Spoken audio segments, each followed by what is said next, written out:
Vamos pensar num ponto. Um ponto do eixo cartesiano, ele tem duas coordenadas nesse eixo. Essas coordenadas são x e y. Um objeto ponto, ele é representado em Java como tendo dois atributos, x e y. Vamos pensar então que esses pontos, eles estão nas coordenadas, por exemplo, 1 e 2. Então, o valor de x é 1 e o valor de y é 2. Vamos pensar num outro ponto qualquer. Então, vamos desenhar um outro ponto aqui, e as coordenadas desse ponto são 3 e 4. Então, vamos representar esse outro objeto ponto. Esse outro objeto ponto, então, ele tem as coordenadas x, 3, e a coordenada y, 4. Agora, vamos pensar numa reta que passa por esses dois pontos. Então, aqui a gente vai desenhar uma reta passando por esses dois pontos. Vamos representar, então, o objeto reto. Então, uma reta é um conjunto infinito de pontos, e a gente acredita que existe uma única reta que passa entre dois pontos. Bom, o nosso objeto reta, ele tem dois atributos, que são os pontos. Então, a gente vai ter um atributo P1 e um atributo P2. Mas olha o interessante dessa questão. Esses dois atributos, eles são do tipo ponto. Então, para representar essa minha reta, o atributo P1 referencia o primeiro objeto ponto, aquele com coordenada x1 e coordenada y2, e P2 referencia o meu outro objeto ponto com coordenadas 3 e 4. Vamos ver agora como é que ficaria o código. Aqui nós estamos vendo o código da classe ponto. Ela tem duas coordenadas, x e y, do tipo int, tipos primitivos de dados. É um código normal que vocês já estão acostumados com gets e sets e o método toString. Vamos criar uma nova classe, a nossa classe reta. Vamos começar aqui apagando o nosso código, para a gente ter mais espacinho, e inserindo o código que a gente quer inserir. Bom, essa classe reta, ela vai ter dois atributos, P1 e P2, mas olhem só, P1 e P2 vão ser do tipo ponto, é isso que eu estou fazendo aqui agora, criando dois atributos P1 e P2 que são do tipo ponto. Aqui, na verdade, gente, eu estou criando apenas as variáveis que vão referenciar os objetos. Eu não estou criando ainda os objetos. Uma outra forma de dizer isso é dizer que a gente apenas criou essas variáveis aqui que eu estou mostrando para vocês, P1 e P2. A gente apenas criou essas variáveis. O que a gente não fez ainda foi criar os objetos, ou seja, essas duas áreas de memória destinadas a guardar os dados do objeto. E a gente também não fez a parte de referências, ou seja, quando a variável P1 referencia um dos objetos ponto e a variável P2 referencia outro objeto ponto. Então, essa parte em amarelo, as referências, e os objetos a gente não fez ainda. Para criar um objeto, eu preciso ter o new, o nome da classe, lembrem? Bom, aqui então, para a gente poder criar os objetos em si, a gente pode fazer isso no método construtor. Mas antes, deixa eu mostrar para vocês uma forma mais rápida de fazer, que é lá na declaração da variável, eu já criei o objeto. Então, ali no new ponto, eu estou criando o objeto. Vejam que para P1 eu criei a variável e o objeto, mas para P2 eu criei apenas a variável. Tá? Então, naquele caso lá, eu estou chamando esse método construtor que não faz nada, e, portanto, inicializa x e y com os valores default, que são 0. Agora, eu vou fazer uma outra inicialização para P2 no método construtor.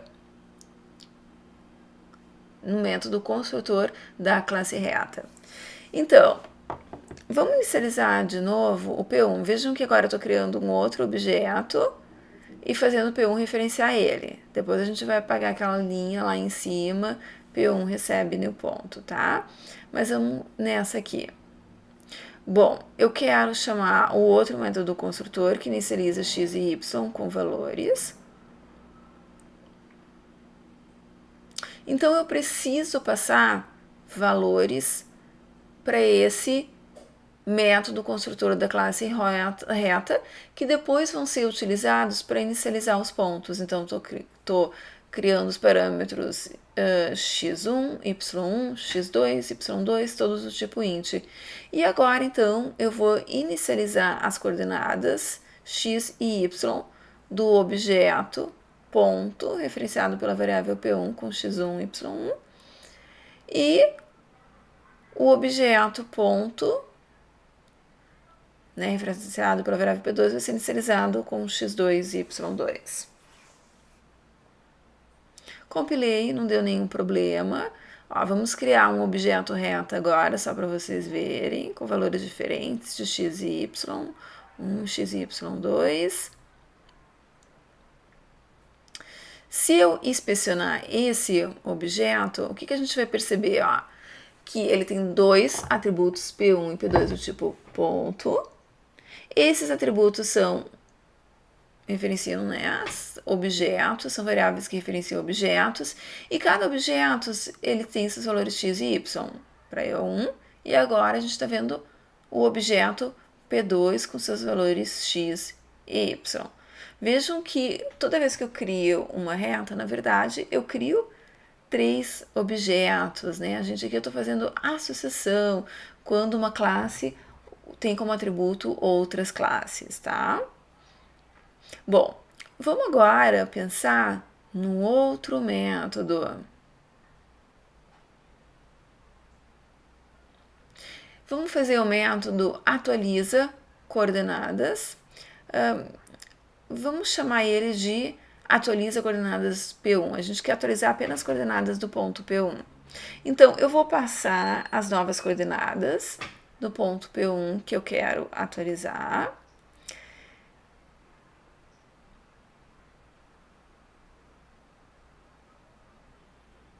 E daí, né, gente? A gente poderia querer fazer como a gente sempre fez lá na classe ponto. Diz.x recebe x. Só que isso não é possível porque eu não tenho um atributo x aqui. O que eu tenho aqui é um atributo do tipo ponto, que ele sim tem atributos x e y. Então vamos mudar esse código para p1 ponto.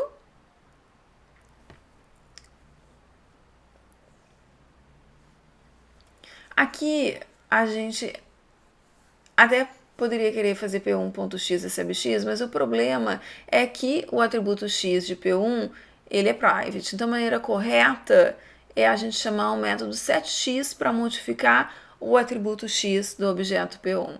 E agora eu vou fazer a mesma coisa para o atributo y.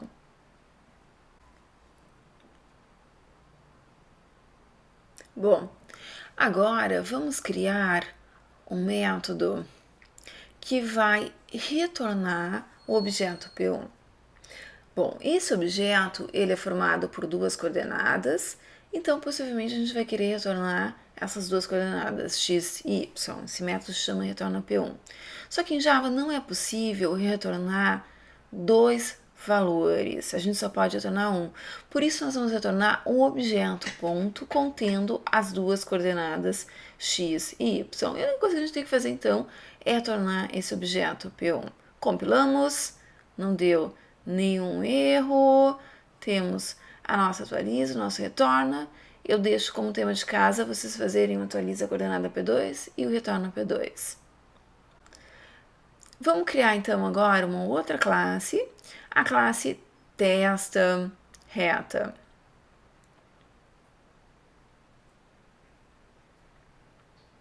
Essa classe, ela vai ter um método main, que a gente vai começar a escrever agora.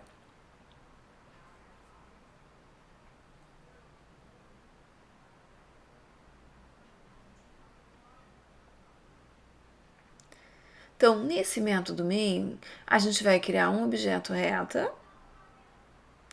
inicializar o método do construtor, passar como parâmetro para o método construtor os valores 1, 2, 3 e 4. Esses serão os valores das coordenadas x e y dos pontos P1 e P2.